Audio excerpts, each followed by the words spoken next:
Gerber Kawasaki co-founder and CEO Ross Gerber and editor-in-chief for The Verge, Nilay Patel, joining us. Ross, you and I sometimes spar over the electric car world. Let's put that aside for just a little bit on the Twitter. What did you make of today and that interview, which I guess was granted on like almost no notice? Well, I think that you have to be very prepared before you start debating with Elon Musk. That's for sure.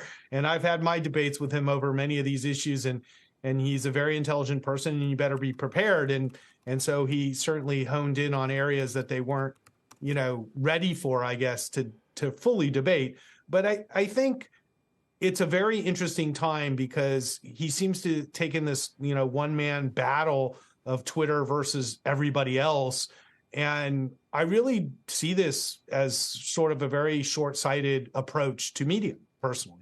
Yeah, Nilay, would you agree with that? Is this kind of, I see what Musk is doing and people are cheering on, you're taking on the media, whatever. Is this good business? Horrible business. That interview sucked. It's not because he wasn't prepared. It's because no one's prepared for how unprepared Elon Musk is to run Twitter. He doesn't know what he's talking about. And he hasn't figured it out for a long time. Do you know the greatest threat to free speech is? It's the government. It always has been. It always will be. Twitter is now taking down content globally at the request of the Indian government, not just in India, globally.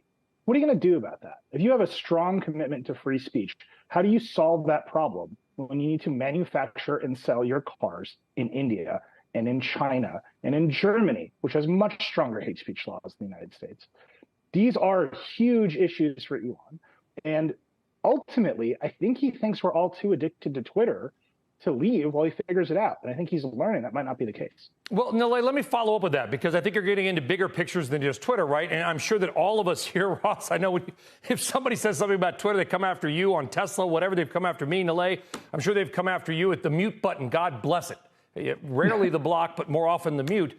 But Nilay, listen, should this then expand to Facebook and Instagram as well? If Twitter is responsible for what some morons start posting, right? Some hate speech, some just gross people out there, should this expand to everybody? I think it depends on who responsible to whom for what, right? Are you responsible for what you say in this network to every single viewer of this network? The answer is no, right? You need to be specifically defamed for some reason that makes your speech actionable under the laws of the country. Fine. And Twitter has a little bit of a liability shield with Section 230, which is a wonky subject, but that's about it, right? Twitter also has to take down copyright infringing material. There's a lot of rules around how social networks operate. The challenge is that if you want to make more rules to make your site safe for the vast majority of people to come and interact happily, for advertisers to play in, for potentially younger people to use, you do need to moderate more strongly.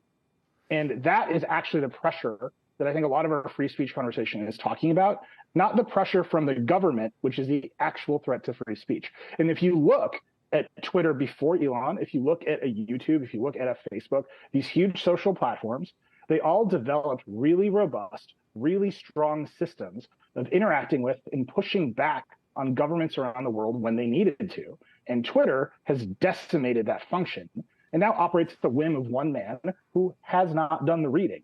And I think that's when I say he's unprepared, no, it's not that you need to be over-prepared. You need to be unprepared for how little rigor there is in this thought process. Yeah, they would probably say, and we'll probably get some tweets about it ourselves, which is, wait a minute, Mark Zuckerberg gave $400 million to the Democrats during the last election.